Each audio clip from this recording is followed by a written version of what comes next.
This video is rated TV-16, has some harsh language which may not be appropriate for younger audiences. Viewer discretion is advised.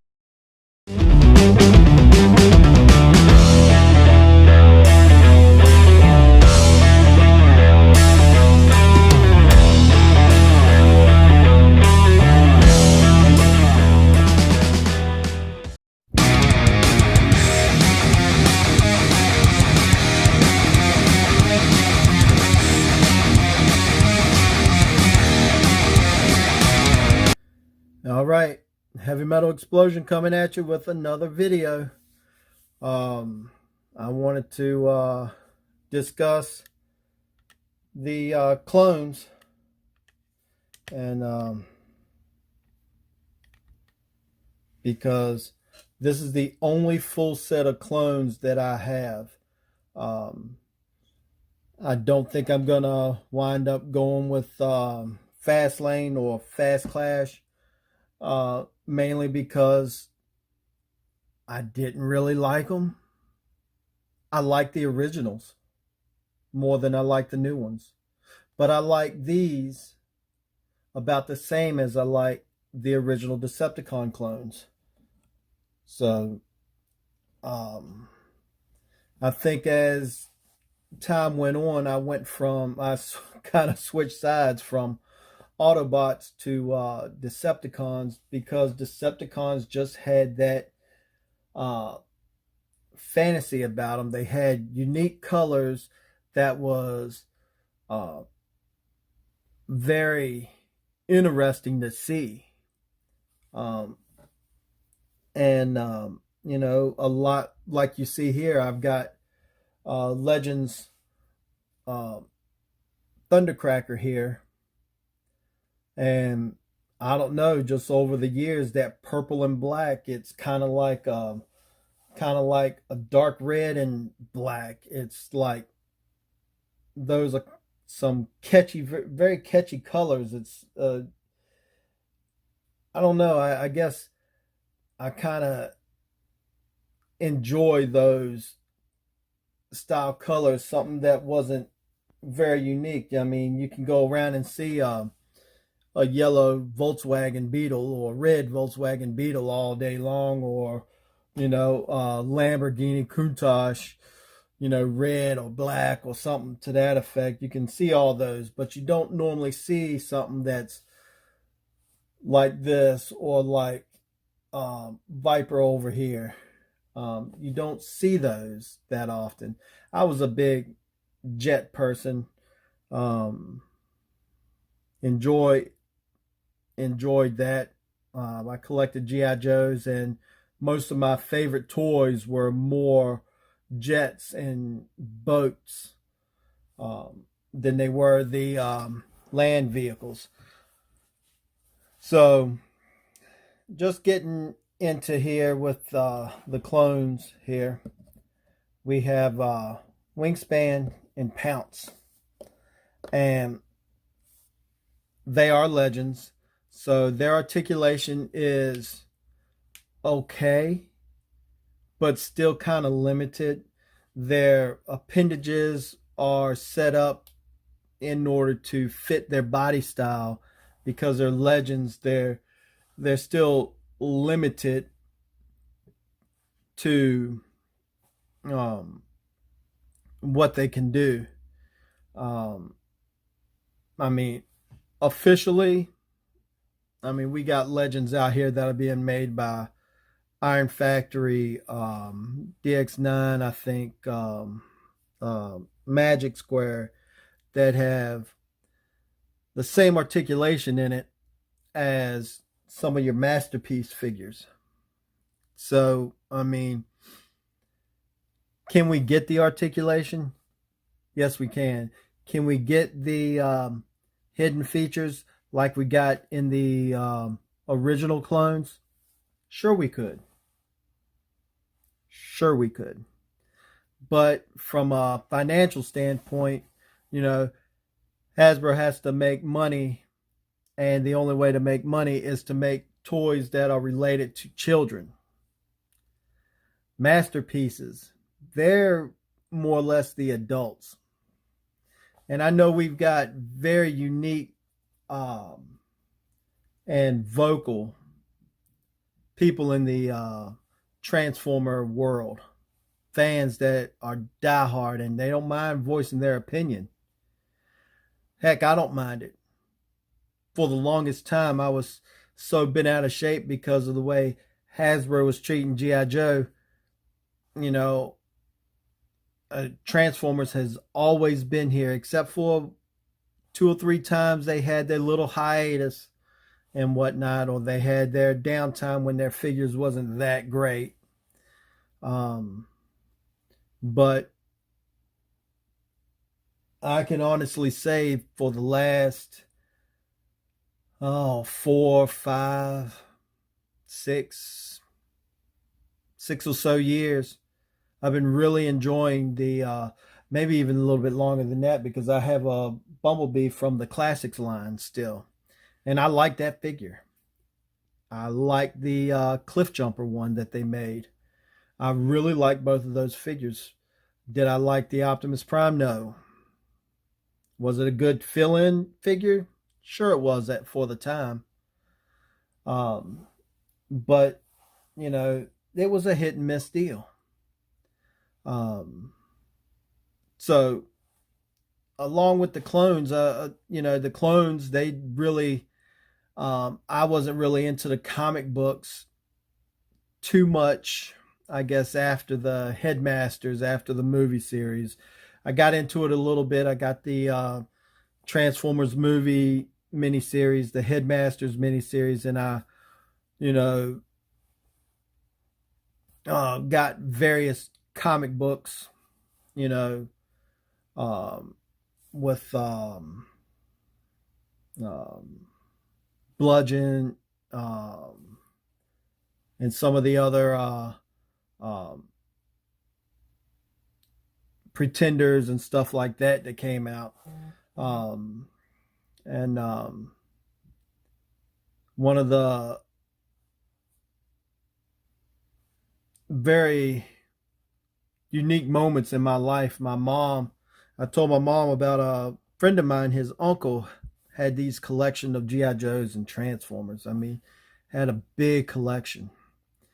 And I told my mom about it. I said, Mom, this guy's gonna sell his collection. She said, really? And I said, yeah. I was like, man, he's got some figures that I really, really would like. And about a week later, I came home from school, and sitting in a chair by the front door, there was 2 or 3 big boxes. What were they full of? Transformers and G.I. Joes. Man, it was unbelievable. It was like Christmas in July. It was probably somewhere in the springtime when this all happened. I was like, oh my gosh, Mom, really? She's like, yeah, all you got to do is share with your brother. I was like, oh, really? Share with my brother. And I had about half of the, I think, about half of the Pretenders, uh, Fortress Maximus, all of the Headmasters, normal Headmasters, all of the Target Masters, Power Master, Optimus Prime, a bunch of those Power Masters. I had these clones, and these were just awesome to me. And now they're still awesome.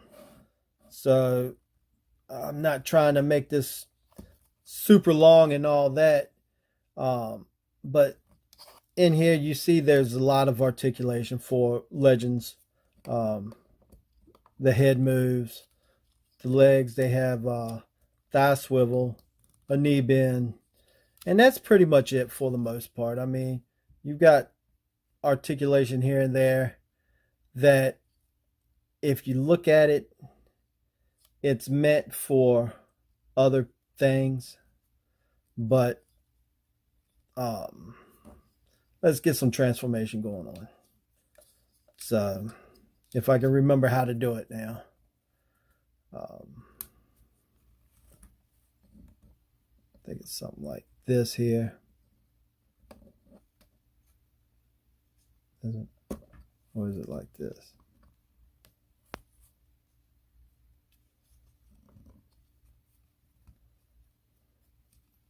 You can tell it's been a while since I transformed these. I normally take them and put them on my shelf. And if I don't get to it right away, then it's not normally going to happen.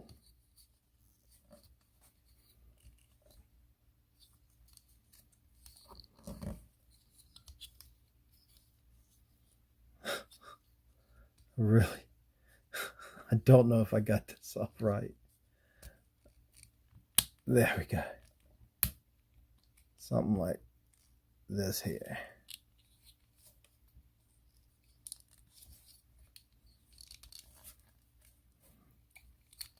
And I do apologize. I'm not really watching the screen here. So I see every once in a while it gets kind of blurry until I stop moving and reposition everything.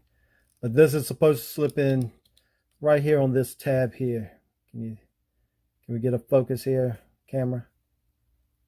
It's supposed to peg in right here with this side of, and that's there, right in there. And I can't get it to drop into the slot. There we go. Man, my big giant butterfingers here.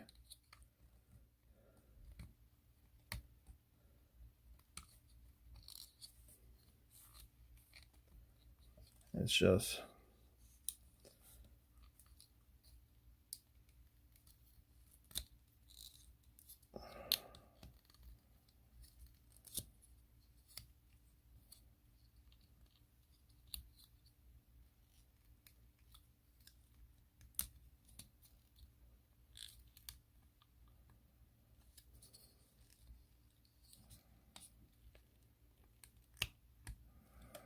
all right. I'm going to pull this off screen. I'll be right back. All right. I've got them back.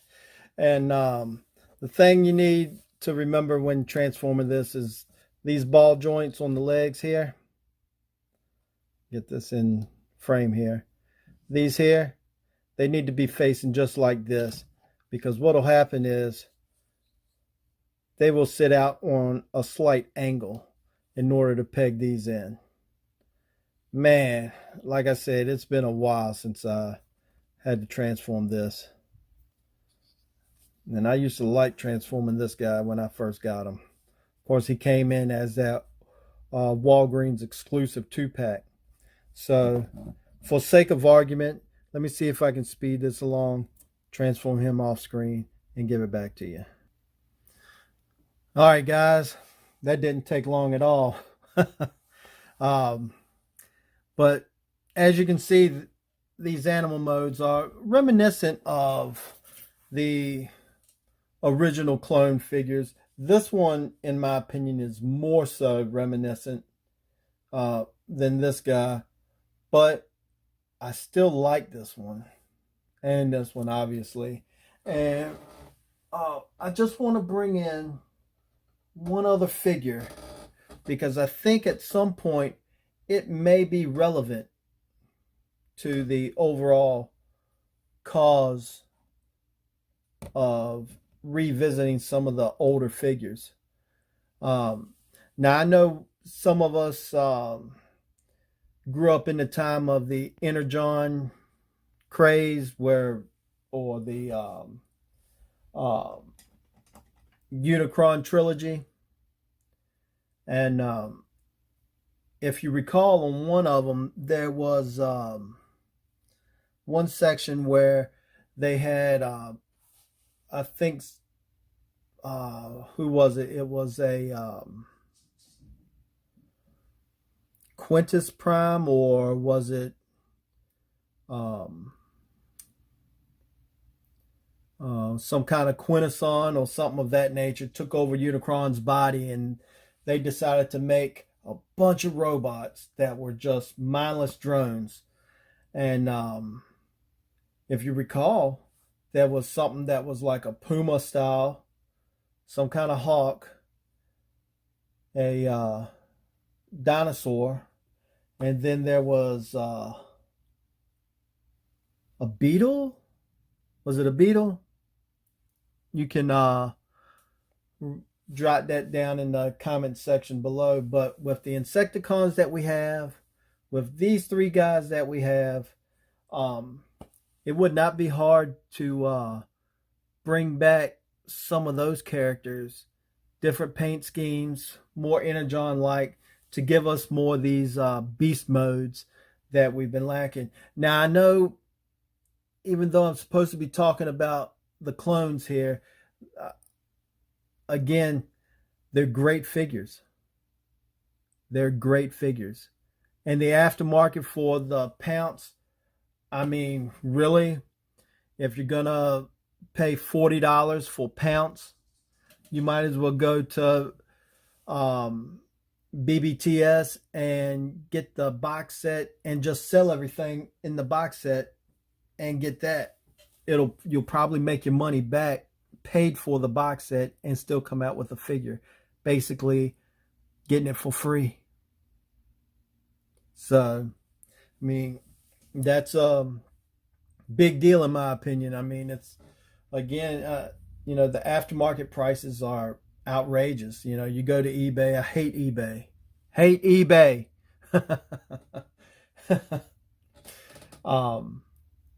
But the aftermarket prices are unreal on a lot of these figures. And so a lot of the specialty figures, the Red Wing, what else? The Jazz repaint. I didn't get the Swoop repaint. I'm still debating on it. But the bottom line is that you get them while you can, because these things are, to me, they're precious in the sense that it brings back childhood memories.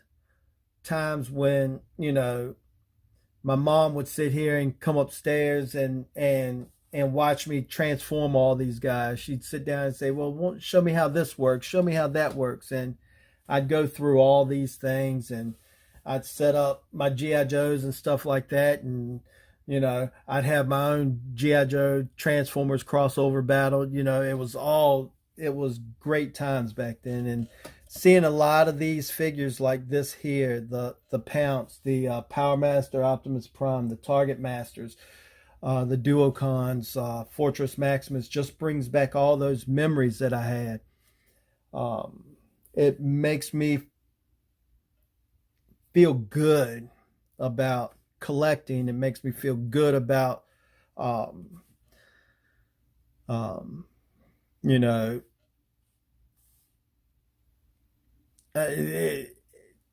just,